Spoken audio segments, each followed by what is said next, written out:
two, one, two, three, four.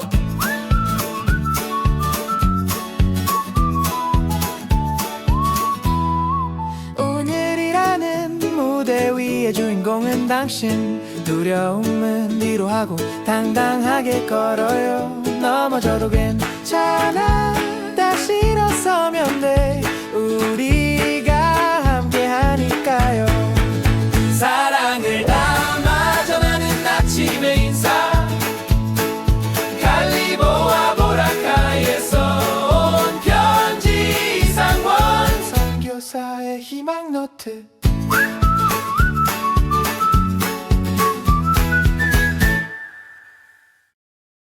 다 살다 보면 정말 눈앞이 캄캄해지는 거대한 위기를 마주할 때가 있죠. 그런데 이 위기가 오히려 우리의 기도를 완전히 180도 뒤바꿔 놓을 수 있다면 어떨까요? 오늘 해설에서 다룰 흥미진진한 주제, 바로 마하나임의 하나님입니다. 고향 떠난 지 무려 20년 만에 돌아가는 야곱. 이 야곱의 파란만장한 생존기를 통해서 우리가 벼랑 끝에 섰을 때 도대체 어떻게 대처해야 하는지 지금부터 하나하나 파헤쳐 보겠습니다. 야곱이 고향으로 가는 그 험난한 길 위에서요, 뜻밖에도 하나님의 천사들을 딱 마주치게 됩니다. 그래서 그곳 이름을 마하나임이라고 지어요. 이 마하나임이 무슨 뜻이냐면 두 군영, 그러니까 두 개의 진영이라는 뜻이거든요. 이게 뭘 의미할까요? 바로 야곱 일행 바로 옆에 눈에 보이지 않는 거대한 하나님의 군대가 나란히 진을 딱 치고 같이 걸어가고 있다는 엄청난 뜻입니다. 그러니까 우리가 인생길 걷다가 나 진짜 철저하게 혼자구나 하고 완전히 압도당하는 그 순간에도요, 사실 우리 바로 옆에는 우리를 호위하는 이 보이지 않는 든든한 백업, 즉 하나님의 군대가 있다는 걸 보여주는 거죠. 자, 그런데 여기서 진짜 흥미로운 질문 하나 던져볼게요. 아니, 하나님의 그 어마어마한 군대가 내 바로 옆에 있다는 걸 두 눈으로 똑똑히 봤잖아요. 그런데 야곱은 도대체 왜 그렇게 사시나무 떨듯 두려워했을까요? 여러분도 아마 이런 경험 있으실 거예요. 머리로는 하나님의 은혜를 다 아는데 막상 현실의 문제 앞에서는 여전히 불안하고 떨리는 그런 경험이요. 너무 자책하지 마세요. 성경의 위대한 인물인 이 야곱조차도 하나님의 군대를 보자마자 바로 숨이 턱 막히는 공포를 느꼈으니까요. 이게 우리의 믿음이 부족해서라기보다는 그냥 우리가 마주친 현실의 장벽이 그만큼 뼈저리게 거대하게 느껴지기 때문인 겁니다. 그 거대한 장벽, 바로 이 숫자 때문입니다. 400. 야곱한테 청천벽력 같은 소식이 하나 들려오거든요. 과거에 자기를 죽이려고 했던 친형 에서가 무려 400명의 부하를 쫙 거느리고 자기를 향해 맹렬하게 오고 있다는 거였어요. 아니, 이게 동생을 환대하러 오는 건지 아니면 진짜 칼부림을 하러 오는 건지 도저히 알 수가 없는 상황이잖아요? 정말 숨이 멎을 듯이 섬뜩한 현실, 그게 바로 야곱이 마주한 상황이었습니다. 그리고 이 상황이 정말 기가 막힌 모순을 하나 보여주는데요. 방금 전에 하나님의 두 군영, 즉 마하나임을 똑똑히 보고도 야곱은 이내 엄청난 패닉에 빠져버려요. 그래서 어떻게 했는지 아세요? 만약 형이 한쪽을 확 공격하면 나머지 절반이라도 건져서 도망가야겠다, 이러면서 자기 가족과 가축을 스스로 두 대, 그러니까 자기만의 두 진영으로 쪼개버립니다.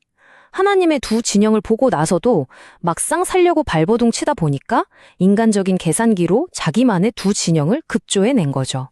솔직히 현실의 위협 앞에서 하나님의 약속보다 내 잔머리, 내 계산이 먼저 튀어나오는 우리 모습이랑 너무 똑같지 않나요? 그러니까 여기서 우리가 놓치지 말아야 할 가장 핵심적인 포인트는 이겁니다. 두려움은 기도의 출발 신호탄이다. 야곱이 심하게 두려워하고 답답해했다는 게 결코 신앙의 실패가 아니라는 거예요. 사실 그 감정은 하나님께서 자, 이제 나에게 무릎을 꿇을 타이밍이야 라고 부르시는 아주 정확한 신호였습니다. 진짜 두려워 죽겠을 때, 그때가 바로 기도할 때거든요. 야곱은 예전처럼 잔머리 굴리며 도망치거나 숨는 대신에 그 절망의 끄트머리에서 드디어 기도를 선택하게 됩니다. 그럼 도대체 야곱은 어떻게 기도했을까요? 복잡하고 어려운 신앙 용어 다 빼고요. 우리 누구나 바로 일상에 적용할 수 있게 야곱의 기도를 3가지 비유로 싹 정리해봤습니다. 야곱의 기도는요, 마치 서명된 계약서를 딱 제출하는 것, 진심을 담은 감사 편지를 쓰는 것, 그리고 어린아이가 부모님 약속을 당당하게 들이미는 것, 딱 이렇게 3가지와 같았어요. 자, 하나씩 자세히 살펴볼까요? 첫 번째 원리, 바로 서명된 계약서 제출하기입니다. 야곱은 그냥 막무가내로 엉엉 울면서 살려달라고 떼쓰지 않았어요. 굉장히 논리적으로 호소하는데요. 전에 하나님께서 저한테 고향으로 돌아가라고 분명히 말씀하셨잖아요. 라고 하는 거죠. 다시 말해서 하나님 명령에 순종해서 가는 길이니까 제 안전은 하나님이 책임지셔야 합니다. 라고 말한 거예요. 이거 완전 하나님이 직접 사인하신 계약서를 눈앞에 착 내밀면서 그 계약 내용대로 빨리 도와달라고 당당하게 요구하는 거랑 똑같거든요. 하나님의 말씀에 딱 근거를 둔 기도.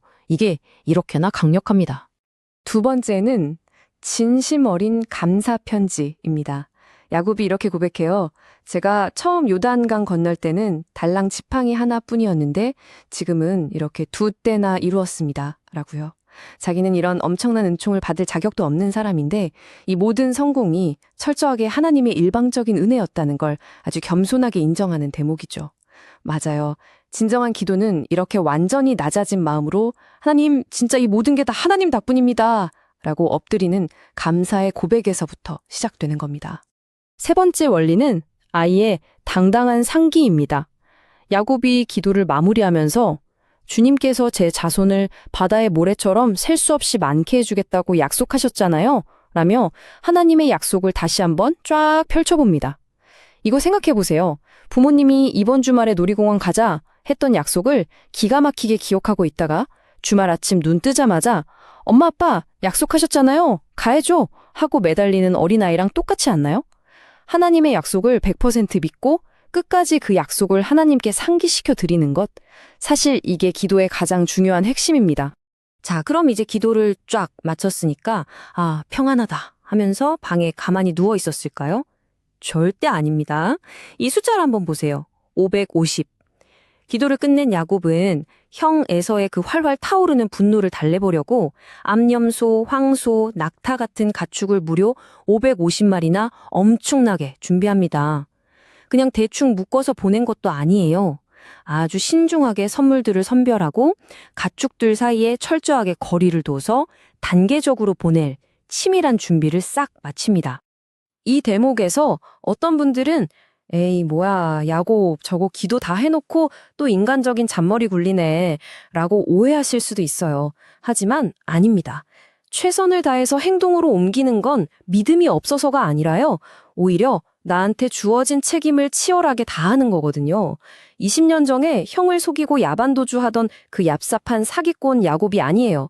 지금의 야곱은 하나님께 모든 결과를 다 맡기고 기도하면서도 동시에 자기가 과거에 형한테 지었던 그 죄악을 뉘우치고 최선을 다해 용서를 구하는 아주 실천적인 발걸음을 내디딘 겁니다. 이 상황을 정말 기가 막히게 설명해주는 비유가 하나 있습니다. 바로 영적인 들숨과 날숨인데요. 기도는 내 안의 두려움을 밖으로 다 내뱉고 하나님의 무조건적인 은혜를 내 안으로 깊숙이 들이마시는 영적 들숨입니다.